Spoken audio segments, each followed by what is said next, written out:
2 நாளாகமும் 14ஆம் அதிகாரம்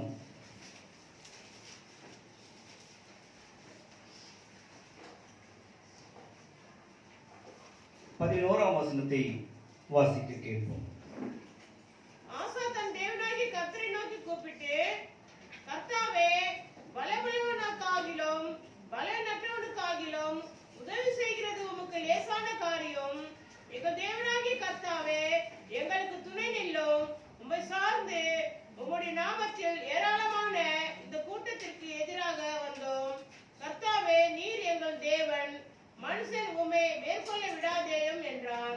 ஹல்லேலூயா. இந்த வேத வசனத்துல நாம் படிக்கின்ற பொழுது ஆசா என்று சொல்லக்கூடிய ஒரு ராஜா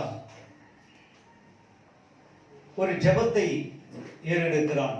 ஆண்டவரே, பலமுள்ளவனுக்காகிலும் பலனற்றவருக்காகிலும் உதவி செய்கிறது உமக்கு லேசான காரியம் என்று. நாம் பொதுவாக எங்கே இருந்து நாம் ஜெபிப்போம் என்றால், நம்முடைய தேவைகள் இருக்கும் பொழுது நாம் ஆலயத்தில் ஜெபித்திருக்கிறோம், வீடுகளிலே ஜெபித்திருக்கிறோம், ஒருவேளை அலுவலகத்திலே கடினமான சூழ்நிலை ஏற்படும் பொழுது ஜெபித்திருக்கிறோம். சிலர் ஆஸ்பத்திரியிலிருந்து கூட ஜெபத்தை வேண்டி விரும்பி ஜெபித்திருக்கிறார்கள். ஆனால் இந்த ராஜாவாகிய ஆசா எந்த இடத்திலிருந்து அவன் ஜெபிக்கிறான் என்றால், எத்தியோப்பியா தேசத்து ராணுவம் 10 லட்சம் பேர் இவனுக்கு விரோதமாக வந்து நின்று கொண்டிருக்கிறார்கள். இவனிடத்தில் இருக்கிறதோ 8ஆம் வசனத்தில் வாசிக்கின்ற பொழுது 3 லட்சம் பேரும், கேடகத்தை பிடிக்கிறவர்கள் 2,80,000 பேரும், ஆக மொத்தம் 5,80,000 பேர் மாத்திரம்தான் இவனோடு கூட இருக்கிறார்கள். இவன் ஒரு சிறிய தேசம், யூதா தேசம் மிகவும் சிறிய தேசம். ஆனால் எத்தியோப்பியாவிலிருந்து வந்தவன் 10 லட்சம் ராணுவ வீரர்களோடு கூட வந்திருக்கிறான். அவர்கள் முன்பதாக நின்று கொண்டு ஆண்டவரை நோக்கி இவன் ஜெபிக்கிறான். ஆண்டவரே, பலமுள்ளவனுக்காகிலும் பலனற்றவனுக்காகிலும் உதவி செய்கிறது உமக்கு லேசான காரியம் என்று சொல்லி ஆண்டவரிடத்தில் ஜெபித்து விட்டு, மனுஷன் மேற்கொள்ள விடாதேயும், மனுஷன் உம்மை மேற்கொள்ள விடாதேயும் என்று சொல்லி ஆண்டவரிடத்தில் அவன் ஜெபிக்கிறான். தேவன் அந்த ஜெபத்தை கேட்டார், அவனுக்கு விடுதலையை கொடுத்தார். இவர்கள் முன்பதாக அவர்கள் முறிந்தோடி விழுந்து போனார்கள். 10 லட்சம் பேர் கொண்ட ராணுவ வீரர்கள் 5,80,000 பேரை உடைய இந்த ஆசாவினுடைய ராணுவத்திற்கு பயந்து ஓடி போய்விட்டார்கள். கர்த்தர் முன்னின்று அந்த யுத்தத்தை செய்தார். ஆனால் இவன் செய்தது என்னவென்றால், பலமுள்ளவனுக்காகிலும் பலனற்றவர்களுக்காகிலும் உதவி செய்கிறது உமக்கு லேசான காரியம் என்று சொல்லி அந்த வேத பகுதியிலே நாம் படிக்கின்றோம். யார் பலமுள்ளவர்கள்? நம்மை கேட்டால் நாம் சொல்லுவோம், பணக்காரர்களை பார்த்து அவர்கள் எல்லாம் பணத்தால் எதையும் செய்யக்கூடியவர்கள், அவர்கள் எல்லாம் பலவான்கள் என்று சொல்லலாம். பதவியில் இருப்பவர்களை, மிகப்பெரிய பதவியில் இருப்பவர்களிடத்தில் நம்மால் மோத முடியாது என்று சொல்லி நாம் சொல்லலாம். பலனற்றவர்கள் யார்? நாம் எல்லாம் பலனற்றவர்கள் என்று நாம் நினைத்துக் கொண்டிருக்கிறோம். ஆனால் வேதத்தில் படிக்கின்ற பொழுது வேதம் தெளிவாய் சொல்லுகிறது, யார் பலமுள்ளவர்கள் என்று சொன்னால், ஏசாயாவிலே நாம் வாசிக்கின்ற பொழுது வாசிப்போம். ஏசாயா 30ஆம் அதிகாரம் 15ஆம் வசனத்தில் வாசிக்கின்ற பொழுது, நீங்கள் மனம் திரும்பி அமர்ந்திருந்தால் ரட்சிக்கப்படுவீர்கள். அமெரிக்கையும் நம்பிக்கையுமே உங்கள் பலனாயிருக்கும். நம்பிக்கை, எவன் ஒருவன் தேவன் மீது நம்பிக்கை கொண்டிருக்கிறானோ அவன்தான் பலமுள்ளவன். ஒருவேளை இந்த ஆசா ஜெபிக்கலாம், பலமுள்ளவனுக்காகிலும் பலனற்றவனுக்காகிலும் உதவி செய்கிறது உமக்கு லேசான காரியம். அப்படியானால் அவனுடைய ஜெபத்தை அப்படியே எடுத்துக்கொண்டால், அவனுக்கு முன்பதாக 10 லட்சம் பேரோடு நின்று கொண்டிருக்கிற அந்த எத்தியோப்பியா ராணுவம் தான் பலமுள்ளதாய் காணப்படுகிறது. தேவன் அவனுக்கு உதவி செய்ய வேண்டுமா, இல்லாவிட்டால் பலனற்றவனாக நின்று கொண்டிருக்கிற இவனுக்கு உதவி செய்ய வேண்டுமா என்று அர்த்தம் அல்ல. பலமுள்ளவனுக்காகிலும், அப்படி என்றால் கர்த்தர் மேல் நம்பிக்கை வைத்திருக்கிறவர்கள், ஒருவேளை அவர்கள் பலமுள்ளவா இருப்பார்கள், எதுவா இருந்தாலும் ஆண்டவரையே நம்பிக்கொண்டு இருக்கிறவர்கள். பலனற்றவர்கள் சில நேரங்களிலே ஆவிக்குரிய பிரகாரமாய் பலனற்றவர்களாய், குழந்தைகளை போல நாம் சிந்தித்துக் கொண்டு இருக்கக்கூடியவர்களாய் கூட இருக்கலாம். பலமுள்ளவனுக்காகிலும் பலனற்றவனுக்காகிலும் உம்மை நம்பிக்கொண்டு இருப்பானே ஆனால் அவனுக்கு உதவி செய்கிறது உமக்கு லேசான காரியம் என்று சொல்லி அவன் ஆரம்பித்தான். அவனுடைய ஆரம்ப நாட்களில் பார்க்கின்ற பொழுது கர்த்தருக்கு செம்மையான காரியங்கள் எல்லாம் செய்து கொண்டிருந்தான். மேடைகளை எல்லாம் தகர்த்தான், விக்கிரகங்களை எல்லாம் தகர்த்தான், கோயில்களை எல்லாம் இடித்து போட்டான். ஆண்டவருக்கு பக்தி வைராக்கியமா யாராயினும் தேவனை ஆராதிக்காவிட்டால் அவர்கள் கொலை செய்யப்பட கடவுது என்று சொல்லி சட்டத்தையே ஏற்றினான். அப்படி ஆண்டவர் மீது நம்பிக்கை வைத்துக் கொண்டிருந்தான். இதில் அதிக பிரகாரமாய் பார்க்கும் பொழுது அதே 2 நாளாகவும் 15ஆம் அதிகாரத்தில், அடுத்த அதிகாரத்தில் நாம் படிக்கின்ற பொழுது 16ஆம் வசனத்தில் வாசிப்போமே ஆனால், தோப்பிலே அருவருப்பான விக்கிரகத்தை உண்டு பண்ணின ராஜாவாகிய ஆசாவின் தாயான மாகாளையும் ராஜாத்தியாய் இராதபடிக்கு ராசா விலக்கி போட்டு அவருடைய விக்கிரகத்தையும் நிர்மூலமாக்கி தகர்த்து கீதரோன் ஆற்றண்டையிலே சுட்டெரித்து போட்டார். சொந்த தாய் விக்கிரகத்தை வணங்கி கொண்டிருந்தாள். அவளை ராஜாத்தியாய் இராதபடிக்கு முதலாவது கீழே தள்ளினான். அவளுடைய விக்கிரகங்கள் ஒவ்வொன்றையும், அவளுடைய தோப்புகளை எல்லாவற்றையும் தகர்த்து போட்டு அக்கினியினாலே சுட்டெரித்து போட்டான். ஏனென்றால் கர்த்தர் மேல் அவன் வைத்திருந்த நம்பிக்கை அதுதான் அவனுடைய பலனாய் இருந்தது. எங்கள் பலன் தேவனாகிய கர்த்தரை நம்பி இருக்கிறது தான் என்று சொல்லி நாம் சொல்ல வேண்டும். நம்முடைய நம்பிக்கை தேவன் மேல் இருக்க வேண்டும். பலமுள்ளவனுக்காகிலும் பலனற்றவனுக்காகிலும் உதவி செய்கிறது அவருக்கு லேசான காரியம் என்று சொல்லி இந்த வேத பகுதியிலே படிக்கின்றோம். மிகப்பெரிய ராஜாவாகிய சவுல் இருக்கிறான். அவனால் கோலியாத்தை வீழ்த்த முடியவில்லை. ஆனால் ஆடுகளை மேய்த்துக் கொண்டு தன் அண்ணன்களை பார்க்க வந்த தாவீதின் காதிலே கர்த்தரை நிந்திக்கிற அந்த வார்த்தைகள் அவன் காதிலே கேட்ட பொழுது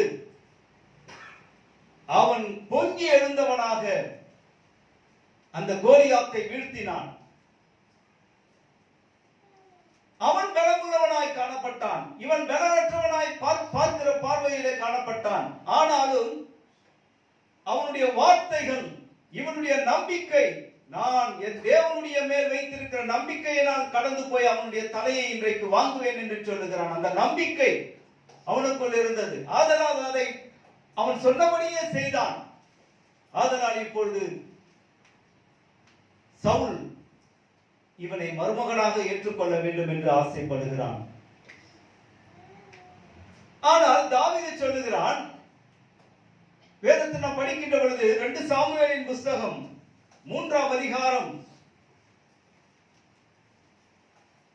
2 சாமுவேல் 3ஆம் அதிகாரம் 39ஆம் வசனத்தை வாசிப்போம். நான் ராஜாவாக அபிஷேகம் பண்ணப்பட்டவனாய் இருந்த போதிலும் நான் இன்னும் பலவீனன் செர்பாயாவின் குமாரனாகிய போதும். நான் இந்த வேத பகுதியில் வாசிக்கின்ற போது 1 சாமுவேல் 18ஆம் அதிகாரம் 23ஆம் வசனத்தை வாசிப்போம். 1 சாமுவேல் 18:23.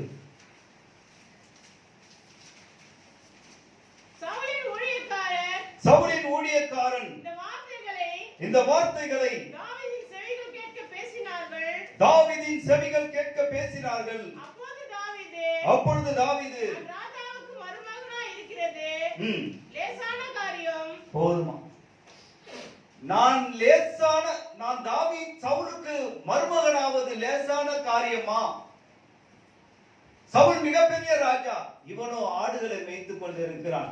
ஏதோ தேவன் மேல் உள்ள நம்பிக்கையினாலே அந்த கோலியாத்தை வீழ்த்து விட்டான். அதற்காக சவுலுக்கே மருமகனாவது லேசான காரியமா என்று சொல்லி கேட்கிறான். ஆனால் அவனுக்கு தெரியாது, அந்த சவுல் இருக்க வேண்டிய இடத்திலேயே தேவன் அபிஷேகம் பண்ணி அதற்காகத்தான் அவனை அனுப்பி கொண்டு இருக்கிறார் என்பது அவனுக்கு தெரியாது. அவன் சாதாரணமாய் நினைத்துக் கொண்டிருக்கிறான். இன்னும் அவனுக்கு மருமகன் மாத்திரமல்ல, அந்த சவுலையே தள்ளி அவனிடத்திலே ராஜாவாக இவன் உட்கார போகிறதை தேவன் ஏற்கனவே அவன் மீது ஒரு அபிஷேகம் பண்ணப்பட்டிருந்தது. அதனால்தான் அந்த வேத பகுதியில வாசித்தோம், நான் அபிஷேகம் பண்ணப்பட்டு இருந்தும் இன்னும் பலவீனன். ஆண்டவருக்கு முன்பதாக அவன் தன்னை தாழ்த்துகிறான். நான் அபிஷேகம் பண்ணப்பட்டு ராஜாவாக இருந்தாலும் இன்னும் நான் பலவீனன் என்று சொல்லுகிறான். கர்த்தருக்கு முன்பதாக தன்னை பலவீனப்படுத்தி காண்பிக்கிறான். பலமுள்ளவனுக்காகிலும் பலனற்றவர்களுக்காகிலும் யார் கர்த்தர் மீது முழுமையான நம்பிக்கை வைத்திருக்கிறார்களோ அவர்கள் தான் பலமுள்ளவர்கள். பலமுள்ளவனுக்காகிலும் பலனற்றவர்களுக்காகிலும் உதவி செய்கிறது லேசான காரியம். அமெரிக்காவிலே 2012ஆம் ஆண்டு உலக வர்த்தக மையம் ஒசாமா பின் லேடன் அவருடைய தீவிரவாத இயக்கத்தினாலே அந்த வர்த்தக மையம் 2 பிளைட் வைத்து இடித்தார்கள். 151 மாடிகள் 110 மாடிகள் கொண்ட அந்த பில்டிங் அப்படியே கண்ணாடின இப்படி போல் சுவரல்ல இல்லை, அவைகள் எல்லாம் ஆங்கிள் செட் பண்ணி கண்ணாடியிலேயே கொண்டு போயிருந்தார்கள். அவ்வளவும் நொறுங்கி விழுந்து கொண்டு இருந்தது. அந்த நேரத்திலே 64வது மாடியிலே ஜெனி என்று சொல்லக்கூடிய ஒரு பெண் வேலை பார்த்து கொண்டிருந்தாலாம். பில்டிங் விழுகிறதை அவள் பார்க்கிறாள், அலர்ட் பண்றாங்க, சைரன் கொடுக்கிறாங்க. பயந்து வேகமாக படிக்கட்டில் ஓடி வந்தாள். 51 மாடி ஓடி வந்து விட்டான். 13வது தளத்தில் வந்து நின்று கொண்டு இருக்கிறாளாம். இப்போது மொத்த பில்டிங்கும் இடிந்து அவள் மேல் விழுந்ததாம். நல்லா மாட்டிக்கிட்டா, உள்ள இருக்கிறாள். ஆனால் உதவி கேட்கிறாள். அவளுக்கு சத்தம் கேட்கிறது. அங்கிருந்து வந்து ரெஸ்கியூ பண்ற டீம் எல்லாம் வந்து எல்லாம் ஆங்கிள்லாம் ரிமூவ் பண்ணிட்டு இருக்காங்க, எப்படியோ காப்பாற்றணும். ஆனா இப்ப அவங்கள பார்த்து கூப்பிடுறானா அவங்களுக்கு கேட்கல. நல்லா மாட்டிக்கொண்டாள். திடீரென்று அவளுக்கு ஒரு வெளிச்சம் ஏற்பட்டது. அந்த ஒரு சந்து போல அதுக்குள்ள கையை விட்டு தன் கையை ஆட்டி கொண்டிருந்தாளாம். அப்போது ஒருவர் ஓடி வந்து அவர் கையில் கரத்தை பிடித்துக் கொண்டார். பயப்படாதீங்க, என் பேர் பால், நாங்க உங்களை எப்படியும் காப்பாத்திடுவோம் அப்படின்னு சொன்னார். இல்ல எனக்கு பயமா இருக்கு, என் கையை விட்டுறாதீங்க, என் கையை விட்டுறாதீங்க. இல்ல நான் குளிச்சிட்டு இருக்கிறேன். அவள் காப்பாற்றப்பட்டாள். 2 வாரம் ஆஸ்பத்திரியில இருந்தாளாம்.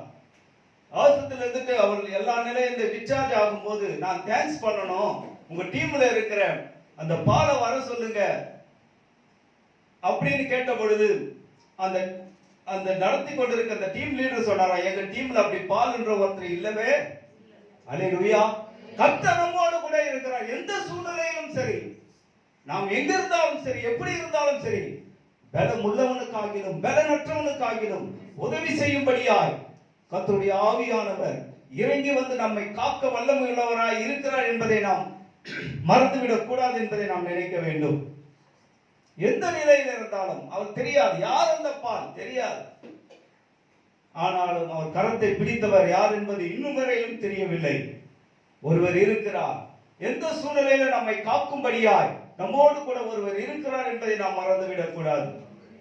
அவர் பலமுள்ளவனுக்காகிலும் பலனற்றவர்களுக்காகிலும் உதவி செய்கிறார். அந்த நம்பிக்கை கொண்டு இருக்கிறவர்களுக்கு, ஒருவேளை உனக்கு நம்பிக்கை இல்லை, நீ பலமுள்ளவன் ஆண்டவர் தான் என்றாலும் சரி, உன்னையும் காப்பார். ஒருவேளை நீ வீக்கா இருந்து ஆனாலும் கொஞ்சம் நம்பிக்கை அவர் மேல் வைத்திருந்தாலும் உன்னையும் காக்க வல்லவராய் இருக்கிறார் என்பதை நாம் மறந்துவிடக் கூடாது. இந்த வேளையிலே மிகப்பெரிய யுத்த வீரன் நாகமான், ஆனால் அவனுக்கு குஷ்டரோகம் ஏற்பட்டு விட்டது. என்ன செய்வதென்று தெரியவில்லை. தத்தளித்துக் கொண்டு இருக்கிறான். எப்படி நான் மீட்டெடுக்கப்படுவேன், எப்படி நான் இதிலிருந்து வெளியே செல்லுவேன் என்று அங்கலாய்த்தான். பணம் இருக்கிறது. படைத்தலைவன் சீரிய ராணுவத்துக்கு இன்னைக்கும் பார்த்தா நம்ம பேப்பர்ல படிக்கலாம், சிரியா என்ற தேசத்துல அப்படியே கொழுந்து யுத்தங்கள் நடந்து கொண்டே இருக்குது. அப்படிப்பட்ட தேசத்துக்கே இவன் ராணுவ தளபதி. ஆனால் அவனோ குஷ்டரோகி ஆகியிருந்தான் என்று சொல்லப்பட்டிருக்கு. பலமுள்ளவன் தான் உலக பிரகாரமாய். ஆனால் இஸ்ரவேல் தேசத்திலே எலிசா என்ற ஊழியக்காரன் ஒருவன் இருக்கிறான் என்று கேள்விப்பட்டு அவனிடத்தில் போக வந்த பொழுது இந்த ஊழியக்காரன் உள்ளே இருந்து பார்த்து சொல்லுகிறான், அவனை போய் யோர்தானிலே முழுக சொல், ஸ்நானம் பண்ண சொல் என்று சொல்லுகிறான். அவன் சென்று யோர்தானிலே 7 தரம் முழுகின பொழுது குழந்தையின் சரீரம் போல அவனுடைய சரீரம் மாறி போனது. எப்பொழுது விசுவாசத்தோடு கூட, முதலிலே அவன் விசுவாசமற்றவனாக நின்று கொண்டிருந்தான். எங்க ஊர்ல பெரிய பெரிய ஆறுகள் இருக்கிறது, பெரிய பெரிய நதிகள் இருக்கிறது, அங்கே எல்லாம் நான் குளித்திருப்பேன். அதை விட்டு இந்த ஊர்ல போயிருக்கிற இந்த குளத்திலே, இந்த நதியிலே என்னை குளிக்க சொல்லுகிறார்கள் என்று சொல்லி கோபப்பட்டான். அப்பொழுது அவனுடைய கூட இருந்த வேலைக்காரர்கள் சொன்னார்கள், ஒருவேளை பெரிய காரியத்தை ஏதாயிலும் அந்த ஊழியக்காரன் சொல்லி இருந்தால் நிச்சயமாய் நீங்கள் செய்திருப்பீர்கள். ஏன் அப்படியே நினைத்துக் கொண்டு இந்த சிறிய காரியத்தை நாம் செய்வோம் என்று சொன்னான். உண்மையாகவே எப்பொழுது கீழ்ப்படிதல் வருகிறதோ அப்பொழுது கர்த்தருடைய கிரியை நடைபெற ஆரம்பிக்கிறது. அல்லேலூயா. நாம் கீழ்ப்படிய வேண்டும். பலமுள்ளவனானாலும் சரி, எனக்கு எல்லாம் இருக்கிறது, எவ்வளவு பணம் இருந்து, கோடி கோடியாய் பணம் இருந்தாலும், ஒரு ஹாஸ்பிட்டலையே வாடகை எடுத்து விட்டார்கள். நமக்கு தெரியும், நம்முடைய முதலமைச்சர், முன்னாள் முதலமைச்சர் அப்பொழுது ஹாஸ்பிட்டல் முழுவதும் வாடகை எடுத்துட்டாங்க. எந்த அவுட் பேஷண்ட் வெளியில யாரும் கிடையாது. அவ்வளவு பணம் இருந்தது, ஆனாலும் அவர்கள் உயிரை காப்பாற்ற முடியவில்லை. பலம் உள்ளவனுக்காகிலும் பலனற்றவனுக்காகிலும் அவரை நோக்கி பார்க்கிறவர்களுக்கு உதவி காத்துக் கொண்டு, ஏனென்றால் அந்த ஜீவன் அவர் தந்தது. இந்த பூமியிலே வாழக்கூடிய அந்த ஜீவன் அவரால் அனுப்பப்பட்டது. அந்த ஜீவனை நாம் பெற்று இருக்கிறோம். ஒருவேளை கொஞ்ச காலம் நம்மிடத்தில் இருக்கிறதை வைத்து நாம் வாழ்ந்து கொண்டிருக்கலாம், சுகமா இருக்கலாம், நல்ல ஒரு ட்ரீட்மெண்ட் எடுத்துக்கொள்ளலாம். ஆனால் எவன் ஒருவன் முழுவதும் தன்னை தேவனுக்கு ஒப்புக் கொடுக்கிறானோ, தேவன் அவனை காக்க வல்லமை உள்ளவராய் இருக்கிறார் என்பதை நாம் மறந்துவிடக் கூடாது. அல்லேலூயா. அந்த தேவன் மாறாதவராய் எல்லாருடைய வாழ்க்கையிலும் இருக்கக்கூடியவராய் இருக்கிறார் என்பதை நாம் எண்ண வேண்டும். நாம் வேதத்தில் வாசிக்கின்ற பொழுது, என்னாகமம் புஸ்தகத்தில் நாம் வாசிப்போம் 13ஆம் அதிகாரம்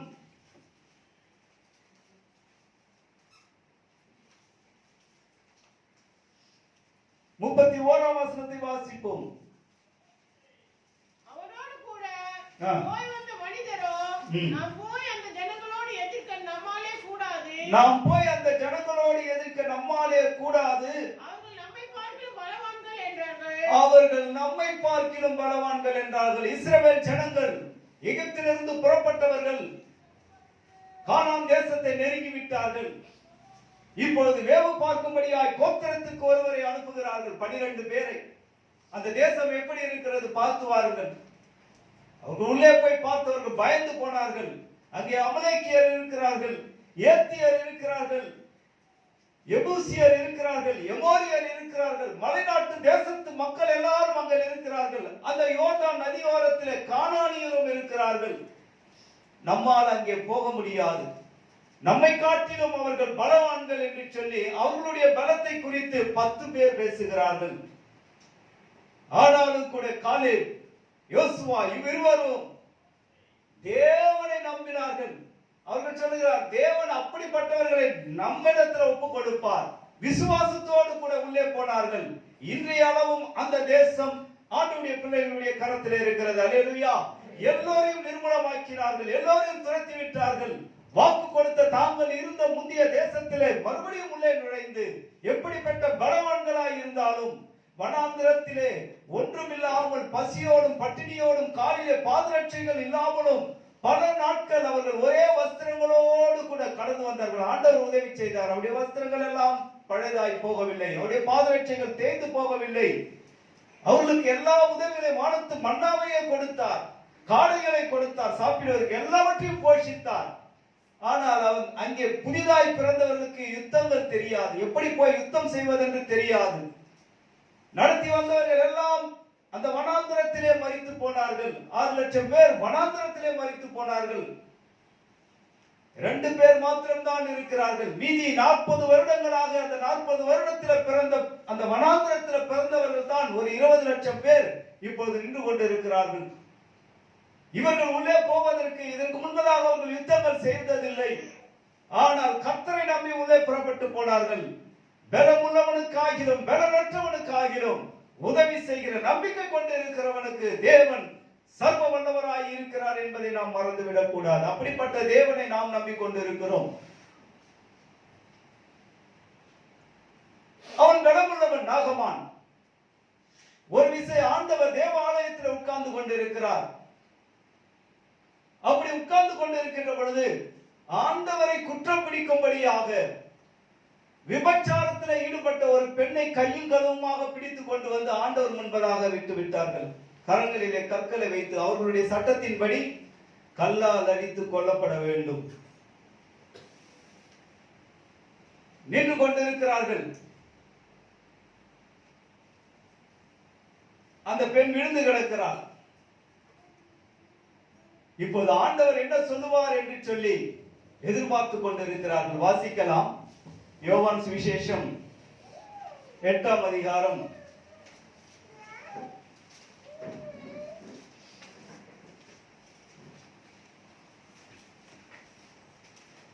2ஆம் வசனத்திலிருந்து வாசிக்க கேட்போம்.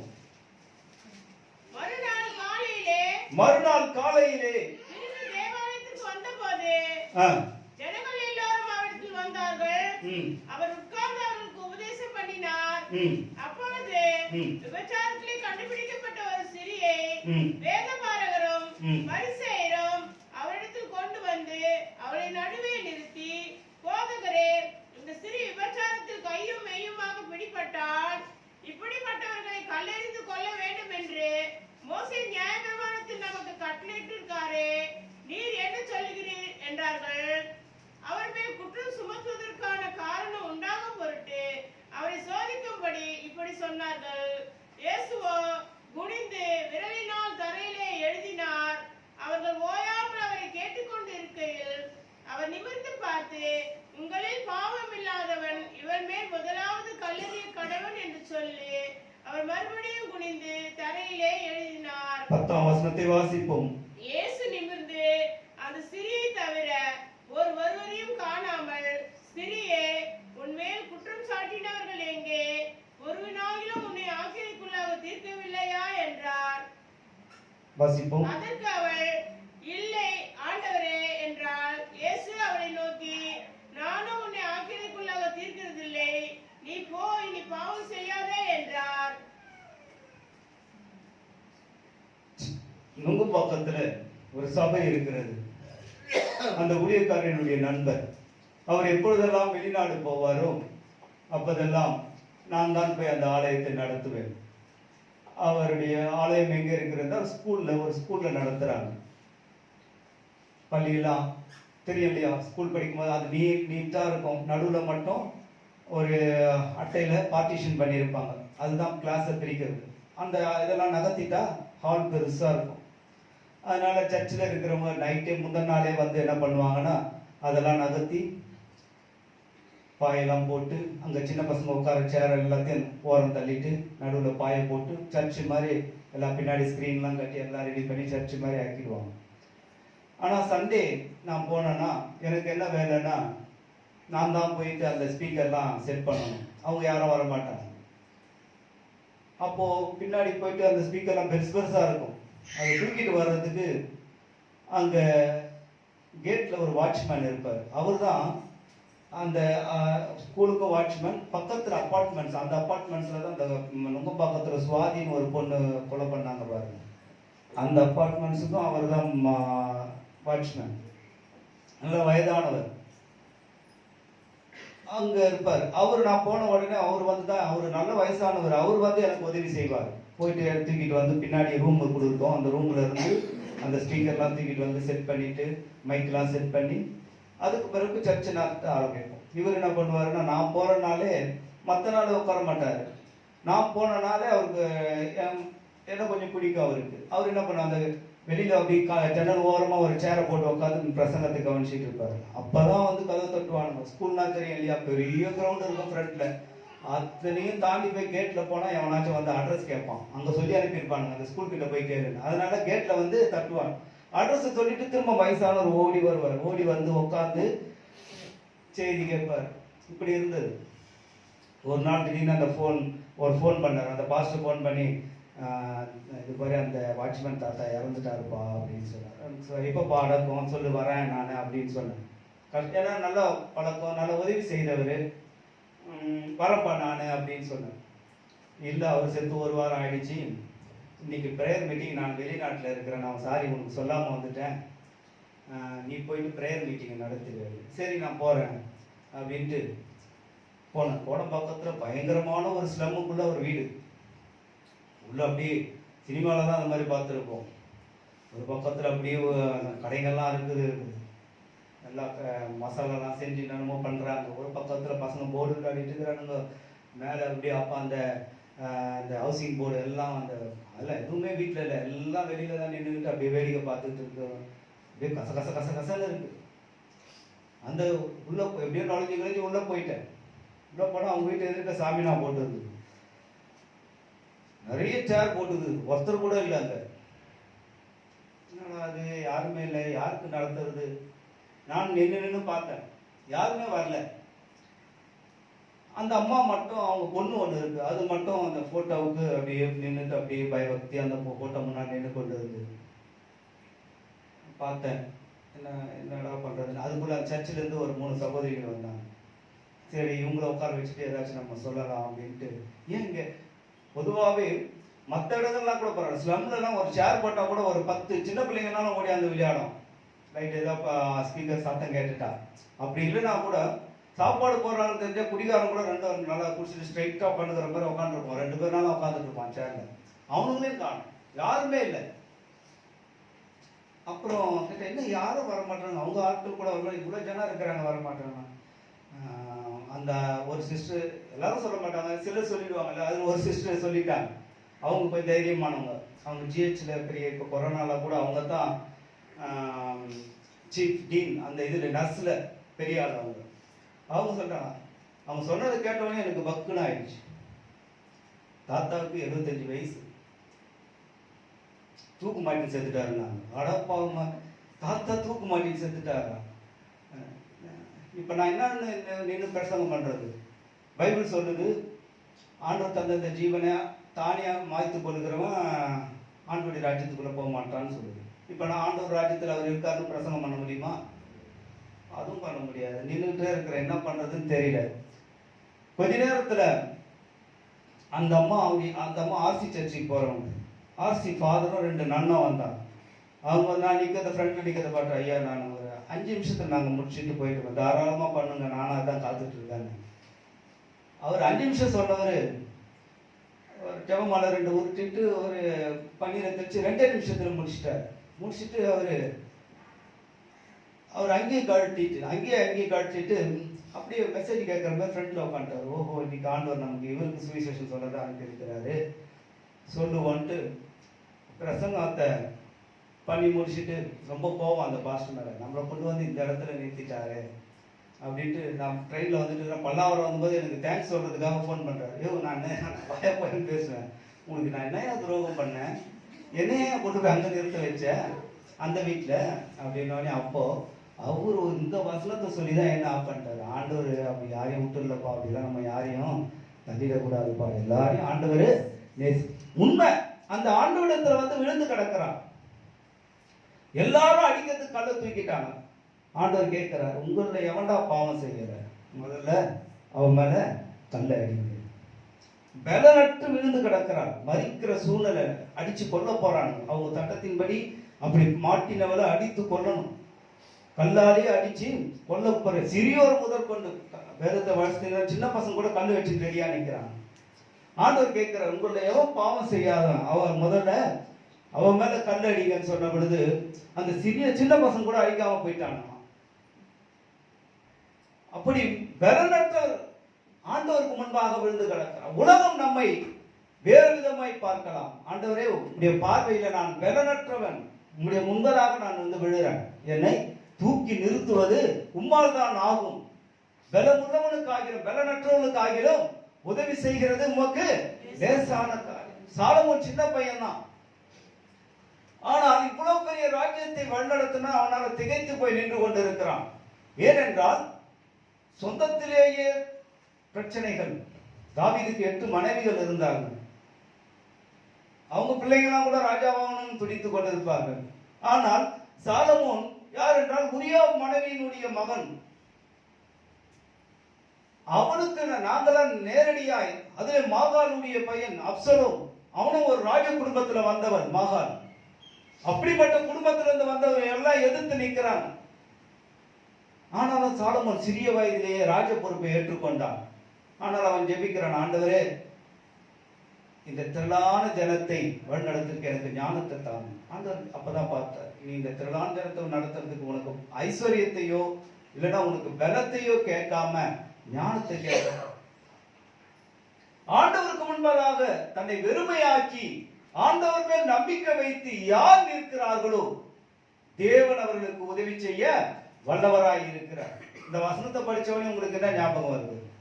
பலமுள்ளவனுக்கு இந்த பலனுடன் உதவி செய்கிறது லேசான. என்ன ஞாபகம் வருது? ஒன்றும் இல்லை.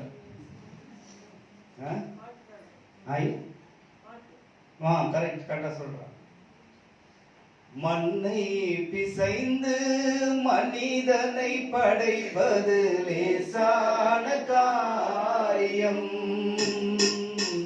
மண்ணை பிசைந்து மனிதனை படைப்பது லேசான காரியம். மண்ணான மனிதனுக்கு மன்னாவை தருவதும் லேசான காரியம். உமக்கது லேசான காரியம். பலமுள்ளவன் பலனற்றவன், பலமுள்ளவன் பலனில்லாதவன், யாராயிருந்தாலும் உதவிகள் செய்வது லேசான காரியம். உமக்கது லேசான காரியம். கற்பாறை போலே கடல் மேல் நடந்தது லேசான காரியம். கற்பாறை போலே கடல் மேல் நடந்தது லேசான காரியம். கச்சாடி நீரை கனிரசமாக்குதல் லேசான காரியம். உமக்கது லேசான காரியம். பலமுள்ளவன் பலனற்றவன், பலமுள்ளவன் பலனில்லாதவன், யாராயிருந்தாலும் உதவிகள் செய்வது லேசான காரியம். உமக்கது லேசான காரியம். லேசான காரியம். உம் லேசான காரியம். பழைய ஏற்பாட்டின் காலத்திலே ஒரு மிகப்பெரிய தீர்க்கதரிசி இருந்தார். அவன் ஒரு நாள் மரித்து போனான். அவன் மரித்ததினாலே அவன் சாதாரணமாய் மரிக்கவில்லை, நிறைய கடன் வாங்கி மரித்து போனான். ஆதலால் அவனுக்கு கடன் கொடுத்தவர்கள் வந்து அவங்களுக்கு இருந்த அந்த 2 பிள்ளைகளையும் பிடிச்சிட்டு போயிட்டாங்க. இவள் புலம்புகிறான், புருஷன் தான் மரித்து போய்விட்டான், அவன் கடன் வாங்கி நான் மரித்து போய்விட்டான். ஆனால் இவன் பிள்ளைகளை பிடித்துக் கொண்டு போய்விட்டார்கள். என்ன செய்வது என்று தெரியவில்லை. ஊழியக்காரனிடத்துல ஓடினான், எலிசாவின் இடத்துல ஓடினான். அப்போது அவன் கேட்டான், பலனற்று போய் எல்லா நிலையிலும் தள்ளப்பட்டவளாய் புருஷன் போய்விட்டான், பிள்ளைகளை பிடித்துக் கொண்டு போய்விட்டான், கடன் தொல்லை, இப்படி பலவிதமான சூழ்நிலைகள் இருக்கும் பொழுது அவன் ஊழியக்காரனிடத்துல ஓடினான். அவன் சொன்னான், உன்கிட்ட என்ன கொஞ்சம் என்னதான் போய் எல்லா பக்கத்து வீட்டுல இருக்கிறவங்கிட்ட எல்லார்கிட்டையும் இப்ப நீ போய் கடன் வாங்க, எல்லா காலி குடம்லாம் வாங்கிட்டு 2 ராஜாக்களின் புஸ்தகம் 4ஆம் அதிகாரத்தில் வாசிக்கின்ற பொழுது வாங்கி வந்த பொழுது அது ஊத்த ஊத்த கதவை சாற்றி அந்த குடத்தில் இருந்த எண்ணெயை ஊற்ற எல்லா குடங்களிலும் எண்ணெய் நிரம்ப ஆரம்பித்தது. இப்போது ஊழியக்காரன் சொல்லுகிறான், அதை விற்று கடத்தை அடைத்து விட்டு நீயும் உன் பிள்ளைகளும் சுகமாய் வாழுங்கள். உலகம் உன்னை நெருக்கலாம், ஆனால் ஆண்டவர் ஒரு நாளும் கைவிட மாட்டார். தன் ஊழியக்காரன் மூலமாகவும் ஒரு அற்புதத்தை செய்தார் அந்த குடும்பத்திற்கு. சில நேரங்களிலே சிலர் கோபித்துக் கொள்வார், நியாயமான கோபம் தான். ஊழியக்காரர்கள் வந்து வீட்டுக்கு ஜெபம் பண்ணலன்னா கோச்சிப்பாங்க. சிலர் என்ன பண்ணுவாங்க, ஐயா அடி மாசம் மாசம் வந்துடுறாருன்னு சொல்றவங்களாம் இருக்கிறாங்க. ஆனால் யோசித்து பாருங்க, எங்க வீட்டுக்கு ஊழியக்காரர், ஏன்னா அவங்க எதிர்பார்க்கிறாங்க ஊழியக்காரர் வீட்டுக்கு வந்து ஜெபிக்கும் பொழுது ஒரு குடும்பத்துல ஒரு ஆசீர்வாதம் இருக்கிறது அப்படின்னு எதிர்பார்த்து அழைக்கிறவர்கள் இருக்கிறார்கள். இந்த இடத்துல அதைதான் வாசிக்கின்றோம். அவர்களுடைய கஷ்டத்திலே ஊழியக்காரனை நோக்கி போனார். கடன் தொல்லை, உலகம் மன்னித்து விடவில்லை. இவன் புருஷன் தானே வாங்கினா, சரி கடன் வாங்கிட்டா. அவங்க 2 பிள்ளைங்க என்ன பண்ணும், ஆனா 2 பிள்ளைகளையும் பிடித்து கொண்டு போய் விட்டார்கள். ஆனால் ஊழியக்காரன் அந்த நேரத்திலே ஆண்டவரிடத்திலே பலனற்று விழுந்து கிடக்கிற அவளுக்கு உதவி செய்யும்படியாக ஆண்டவரை நோக்கி பார்த்தான். அவளுக்கு ஒரு ஆசீர்வாத வாழ்க்கையில கட்டளையிட்டது. வியாதியின் நேரத்திலே நாகமான் ஊழியக்காரனிடத்திலே வந்தான். அவன் வியாதி நீங்கி எந்த குஷ்டரோகத்தோடு கூட தன் தேசத்தை விட்டு புறப்பட்டு வந்தானோ, இப்பொழுது மறுபடியும் அவன் தேசத்துக்கு அவன் போகும் பொழுது சுகமடைந்தவனாய் புறப்பட்டு போனான்.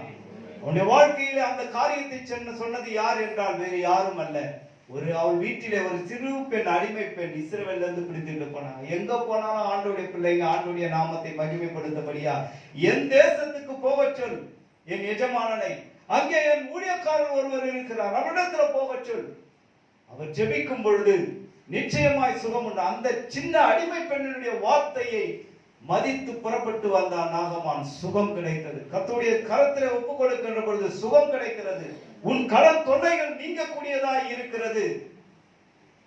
நான் சொன்னேன் அல்லவா, கோடம்பாக்கத்துல அந்த பெண் வாழ்க்கை சரியில்லாததுனால அப்பா போய் பெத்த பொண்ணிடத்துல நீ இப்படி கேரக்டர் நல்லா நடக்கிறேன்னு சொல்ல வாய் இல்லாம தன்னைத்தானே தற்கொலை பண்ணி செத்துட்டார் அந்த பெரியவர். நான் கூட கோவப்பட்டேன். ஒரு நல்ல மனிதன், வயசான காலத்துல உட்கார்ந்துட்டு இருக்காம எனக்கு வந்து அப்படியே ஸ்பீக்கர்லாம் தூக்கி உதவி செய்வார். இந்த அம்மா நான் சும்மானாலும் போட்டோக்கு அழுதுட்டு இருக்குது, இதுக்கு போய் ஒரு பிரேயர் மீட்டிங் எதுக்குப்பா வச்சேன்னு நான் கூட கேட்டேன். அப்போ அந்த ஊழியக்காரர் தான் சொன்னார், ஆண்டவர் யாரையும் தள்ளலப்பா, உலகத்து மனிதர்கள் நாம் தள்ளிவிடலாம், இவர்கள் இப்படிப்பட்டவர்கள் அப்படிப்பட்டவர்கள், ஆண்டவர் ஒருவரையும் தள்ள மாட்டார். அவர்கள் பலம் உள்ளவர்களாக இருந்தாலும் சரி, பலன் அற்றவர்களாக இருந்தாலும் சரி, அவர்களை தூக்கி நிறுத்துவதற்கு தேவன் சகாயம் உள்ளவராய் இருக்கிறார் என்பதை நாம் மறந்துவிடக் கூடாது. எத்தனை இன்னல்கள் வந்தாலும் போராட்டங்கள் வந்தாலும் ஆண்டவரை உறுதியாய் பிடித்துக் கொள்வோம்.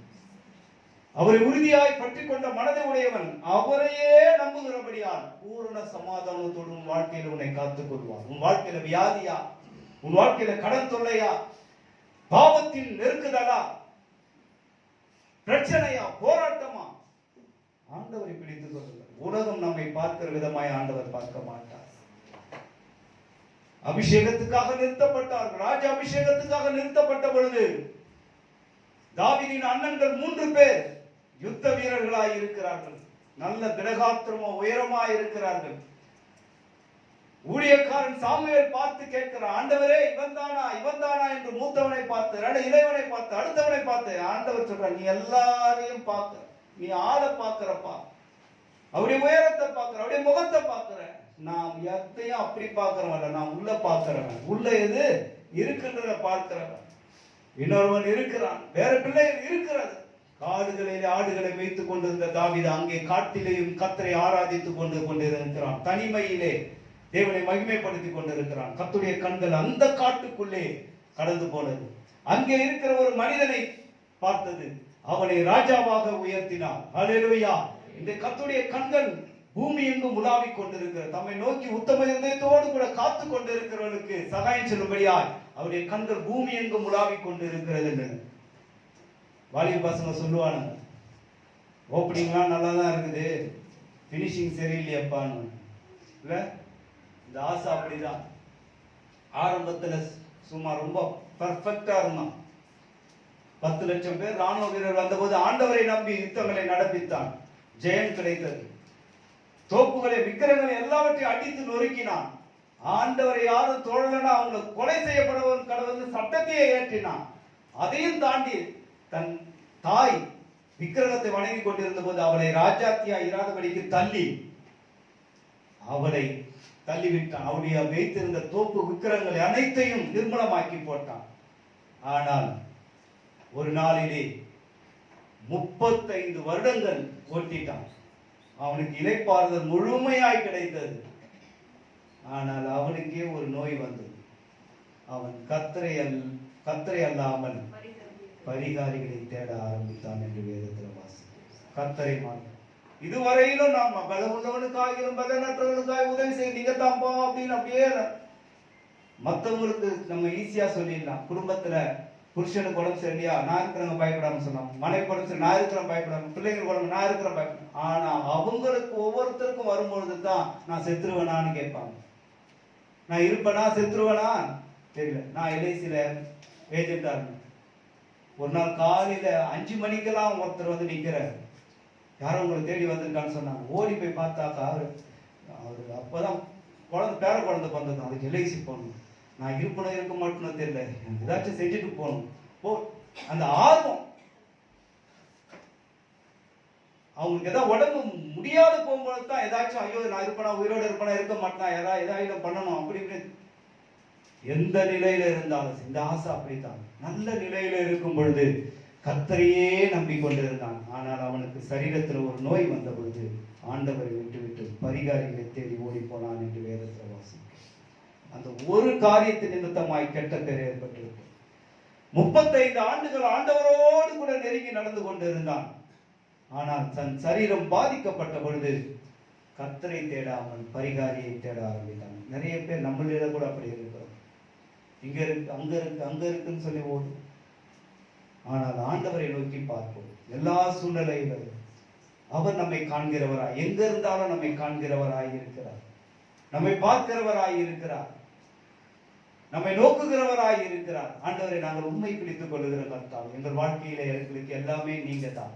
ஒருவேளை பூமியில நாங்கள் பலமுள்ளவர்களை போல வசதியா இருக்கலாம், ஆண்டவரை நாங்கள் பின்பற்றுகிறோம். அதனால தான் இப்படி இருக்கிறோம். ஒரு பாஸ்டர் ஒரு சொன்னார்,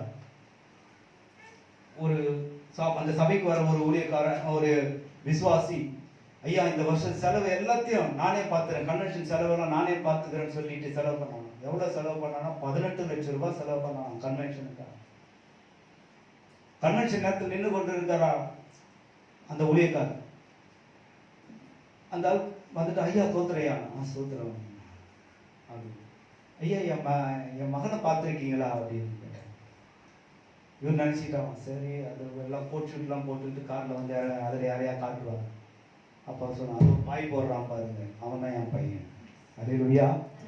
ஆண்டவருக்கு தன்னை ஒப்பு கொடுக்கிறவர்கள், அவன் எவ்வளவு பணம் இருந்தாலும் சரி ஆண்டவருடைய சமூகத்துல ஒண்ணும் இல்லை. அவன் தன்னை தாழ்த்தி வெறுமையாக்கி கடந்து வரணும். அப்பொழுது ஆண்டவர் கண்ணோக்கி பார்க்கிறான். எப்படி அந்த உயர்வு வந்தது? ஒரு கன்வென்ஷனுக்கு 18 லட்சம் ரூபாய் செலவு பண்றானா, அவனுக்குள்ள பாய் போட்டுட்டு இருக்கிறான். அப்படியே பந்தாவ கார்ல வந்து இறங்க. நாம ஆண்டவருடைய ஆலயத்துல ஏதாவது ஒரு காரியத்தை செய்யணும், ரொம்ப அதை வந்து ஐயோ நாங்க எப்படி செய்யணும்?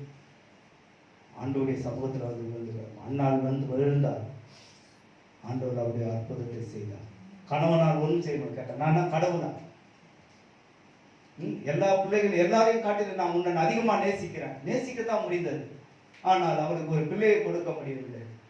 ஆனால் ஆண்டவருடைய சமூகத்தில் விழுந்து அழுத பொழுது, ஆண்டவருடைய சமூகத்தில் வந்து விழுந்த போது, நான் பலனற்று விழுந்து கடந்த பொழுது ஆண்டவர் அவரை கண்ணோக்கி பார்த்தார். அவருக்கு ஒரு விடுதலையை கொடுத்தார். அல்லேலூயா. இன்றைக்கு நாம் பலவித பிரச்சனைகள்ல இருக்கலாம். ஒவ்வொரு குடும்பத்தை உள்ள நுழைஞ்சி பார்த்தாதான் தெரியும். வெளியில பார்க்கும்போது ஸ்தோத்திரம் சொல்லிட்டு போயிடுவாங்க. ஆனா உள்ள நுழையும் பொழுது அவங்க குடும்பத்தில் இருக்கிற பிரச்சனைகள், போராட்டங்கள், கடன் தொல்லைகள், வியாதிகள் எல்லாம் வந்து சொல்ல ஆரம்பித்தாங்கன்னா தாங்க முடியாது. ஐயோ எப்படி இருக்கிறீங்க அப்படி, அவ்வளவு பெரிய பிரச்சனைகள் இருக்கிறது. ஆனால் ஒன்று நிச்சயம், பலமுள்ளவனுக்கு ஆகிலும் பலனற்றவர்களுக்கு ஆகிலும் உதவி செய்ய ஒருவர் காத்துக் கொண்டிருக்கிறார். நீங்கள் அறியாது இருக்கிற ஒருவர் உங்கள் நடுவிலே இருக்கிறார் என்பதை யோவான்ல வாசிக்கிறோம். நம் நடுவில ஒருவர் இருக்கிறார். எப்படி அந்த அமெரிக்காவில் அந்த பில்டிங் இடிந்து விழுந்த பொழுது அந்த ஜெனி என்ற பெண்ணுடைய கரத்தை ஒருவர் பிடித்தாரோ, அவர் யார் என்று தெரியவில்லை, தன்னை பால் என்று அறிமுகப்படுத்திக் கொண்டார். தேடின பொழுது அப்படிப்பட்ட ஒருவர் இல்லை என்றார். அப்படிப்பட்ட நெருக்கமான சூழ்நிலைகளை கூட கர்த்தர் இறங்கி வந்து உதவி செய்ய வல்லவராக. அதான் பாகத்துல வாசி, நீங்கள் அறியாது இருக்கிற ஒருவர் உங்களோட கூட இருக்கிறார், உங்கள் நடுவில இருக்கிறார், உங்கள் வீட்டில இருக்கிறார், உங்களுக்குள் இருக்கிறார். அவர் எந்த நிலையிலையும் என்னோடு கூட இருக்கிறார் என்ற உணர்வோடு கூட வாழ்வோம், அவரை பிடித்துக் கொள்வோம். நம்முடைய வாழ்க்கை ஆண்டவரோடு கூட நடந்து சந்தோஷமா இந்த ஜீவியத்தை முடிப்போம். கர்த்தர் பெரிய காரியம் நம்முடைய வாழ்க்கையில செய்வார். தலைகளை வணங்குவோம். ஹல்லேலூயா, ஹல்லேலூயா, ஹல்லேலூயா. கற்பாரை போலே கடல் மேல் நடந்தது லேசான காரியம். கற்பாரை போலே கடல் மேல் நடந்தது லேசான காரியம். கச்சாடி நீரை கனிரசமா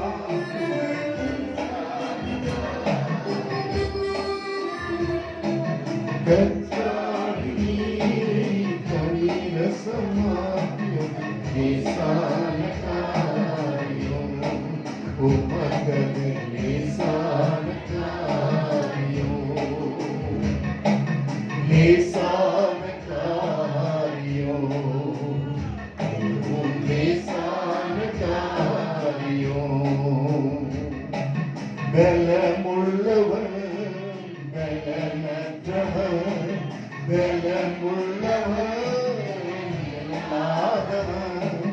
யாராயிருந்தாலும் உதவிகள் செய்வது லேசான காரியம். உமக்கது லேசான காரியம், உமக்கது லேசான காரியம். கர்த்தர் இந்த பகல் காலத்தில் நம்மோடு கூட பேசினார். ஆசா தேவனை நோக்கி பார்த்து, பலமுள்ளவனுக்காகிலும் பலனற்றவனுக்காகிலும் உதவி செய்வது உமக்கு லேசான காரியம் என்று சொல்லி அவருடைய முகத்தை நோக்கி பார்த்தார். ஏன்? தனக்கு எதிரே யுத்தத்துக்கு வந்த எத்தோப்பிய ராஜாவினிடத்துல 10 லட்சம் பேர் யுத்த வீரர்கள் இருக்கிறார்கள். தன்னிடத்துல 3,80,000 பேர் மட்டுமே இருக்கிறார்கள். பார்க்கிறதிலே மைனாரிட்டி பீப்புள், பார்க்கிறதிலே கொஞ்சம் ஜனம், ஆனால் யுத்தத்துக்கு வருகிறதோ மெஜாரிட்டி, திரள் கூட்டம். இதுல நான் எப்படி ஜெயம் பெற முடியும்? அவருடைய முகத்தை நோக்கி பார்த்து ஆசா ஜெபித்தார். அவனுடைய இருதயம் தேவனுக்கு முன்பாக உத்தமமாய் இருந்ததாம். ஆசாவுடைய இருதயம் தேவனுக்கு முன்பாக உத்தமமாய் இருந்ததா. அந்த உத்தம இருதயத்தோடு கூட அவன் தேவனுடைய முகத்தை நோக்கி பார்க்கிறான். கர்த்தர் அவனுக்கு ஜெயம் கொடுக்கிறார். அல்லேலூயா.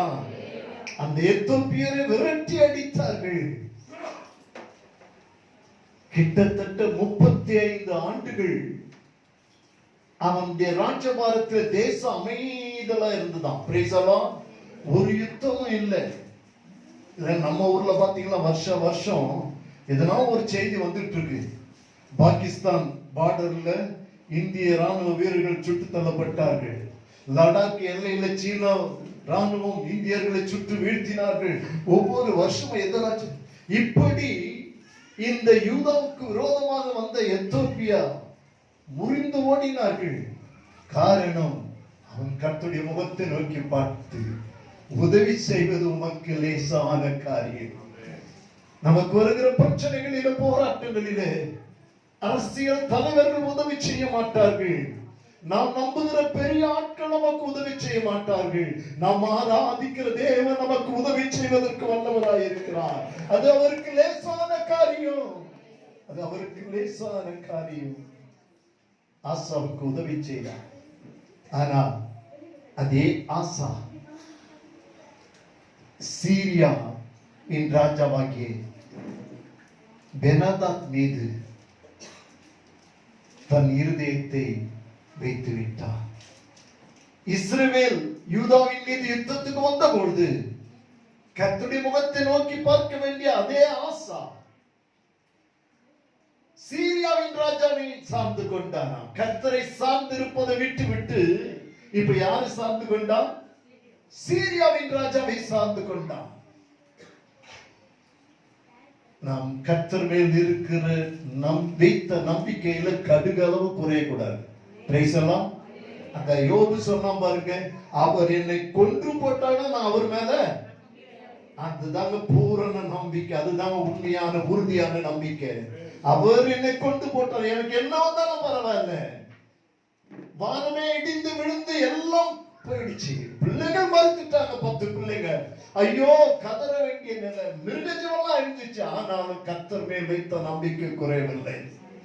Praise the Lord. அந்த ஆசா கர்த்தர் மேல் வைக்க வேண்டிய நம்பிக்கையை சீரியாவின் ராஜாவாகிய பெனாதாத் மீது வைத்தான். அவருடைய இறுதி நாட்களிலே வியாதி கண்டு கால் வீங்கி கர்த்தரை தேடாமல் பரிகாரியை தேடினான். முடிவு ஆரம்பம் மகிமையா இருந்துச்சு அவனுக்கு, ஆனா முடிவு மகிமை இல்லாமல் போயிடுச்சு. சிலருக்கு ஆரம்பம் அற்பமா இருக்கும், ஆனா முடிவு மகிமையா இருக்கும். நம்முடைய ஆரம்பம் ஒருவேளை அற்பமா இருக்கலாம், ஆனால் நம்முடைய முடிவு மகிமையா இருக்க வேண்டும். நம்முடைய ஓட்டம் ஜெயமா இருக்க வேண்டும். ஓட்டத்தை ஜெயமாய் ஓடுகிறவர்களாய் நாம் காணப்பட வேண்டும். இதற்கு நம்ம நம்பிக்கை எந்த சூழ்நிலையில கர்த்தர் மேல் வைத்தது கொஞ்சம் கூட குறையக்கூடாது. அல்லேலூயா. பலமுள்ளவனுக்காகிலும் பலமற்றவனுக்காகிலும் உதவி செய்வது லேசான காரியம் என்று சொன்ன அவன் கடைசி மட்டும் அந்த நம்பிக்கையில, அந்த உறுதியில அவன் நிற்காமல் போய்விட்டான். எனக்கு அன்பான தேவஜனமே, நல்ல வார்த்தைகளை கேட்டீர்கள். அந்த ட்வின்ஸ் டவர் இடிந்து விழுந்ததில் அந்த ஜெனி என்ற பெண் உள்ளே மாட்டிக்கொண்டாள் என்று சொல்லி கேட்டீர்களே, அந்த இடத்தை நான் பார்த்தேன். அந்த பில்டிங் இடிந்து விழுந்த இடத்தை நான் பக்கத்துல ஒரு காபி ஷாப் மேல போயிட்டு உட்கார்ந்து என்னை அழைத்து கொண்டு போனேன். அங்கிள் தங்கவேல் அவர்கள் அதை காட்டினார். இந்த இடம் தான் விடுது, அங்க ஃபைட் பண்ணிட்டு இருக்காங்க. இன்னைக்கு போனீங்கன்னா அதே இடத்துல மிகப்பெரிய ஒரு கட்டடத்தை கட்டி எழுப்பி இருக்கிறார்கள். அந்த கட்டடம் இடிந்து விழுந்து அந்த இடத்துல அந்த ஜெனி என்ற பெண்ணை வந்து நின்று ஒருத்தர் காப்பாற்றி விட்டார். அவர் சுகம் பெற்று ஹாஸ்பிட்டல் வீடு திரும்பின பொழுது பால் யாருன்னு கேட்டாங்க. எங்க டீம்ல யாரும் இல்லைன்னு சொன்னதை கேட்டீங்க.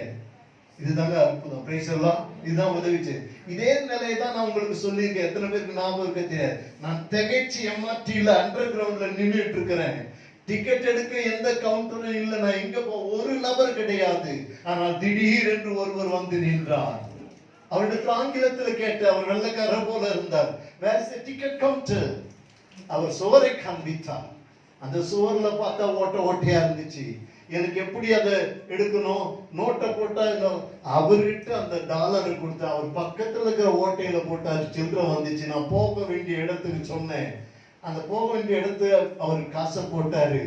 டிக்கெட் வந்துருச்சு. கேட்டு அந்த டிக்கெட்டை போட்டோன்னு கேட்டு திறந்துச்சு. என் பெரிய சூட்கேஸ் இப்போ மேல இருக்கு. அந்த சூட்கேஸ் தள்ளி விட்டேன்.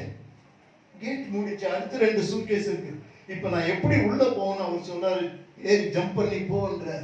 எனக்கு கொஞ்சம் பயம். அமெரிக்காவில், இந்தியாவில் ஜம்ப் பண்ணிடுவேன். ஆனா அமெரிக்காவில் நான் எப்படி எல்லாம் கேமரா வச்சிருப்போம். எங்க இது பெரிய குற்றம் ஆயிடும். அதுக்கப்புறம் என் பாஸ்போர்ட்ல நிரந்தரமா நான் அமெரிக்கா பக்கமே வர முடியாத அளவுக்கு முத்திரை விழுந்துரும்.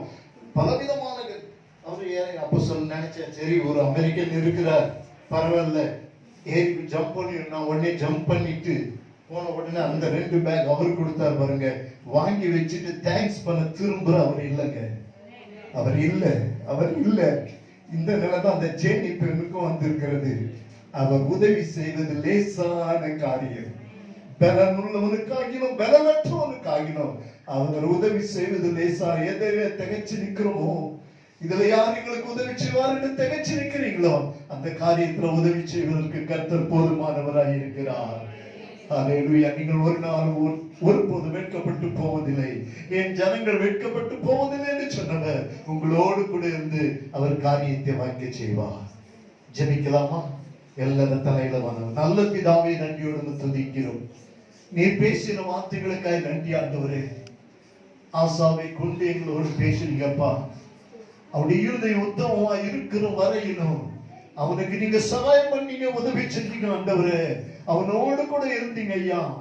அவன் உண்மை சார்வதை விட்டு விட்டு சீரியாவின் ராஜாவாகிய பெனாதாத்தை சார்ந்து கொண்ட பொழுது அவன் ஜெயம் இழந்தவனாய் காணப்பட்டான், வியாதி கண்டவனாய் காணப்பட்டான். ஆண்டவரே, நாங்களோ இப்படிப்பட்டதான ஒரு பின்மாற்ற நிலைக்கு போய்விடாதபடி உன் மீது வைத்த நம்பிக்கையில் கடுகளவும் குறையாமல் உன் மீது வைத்த விசுவாசத்தில் முன்னேறி போக எங்களுக்கு கிருபை தருவோம் நாங்கள் ஜெபிக்கிறோம். எங்களுக்கு நீர் பலம் தருவீராக, எங்களை பலப்படுத்துவீராக. உடைய திருக்கரத்தில் ஒப்பு கொடுக்கிறோம். தொடர்ந்து கிரியை செய். இயேசுவின் நாமத்தில் பிதாவே, ஆமென்.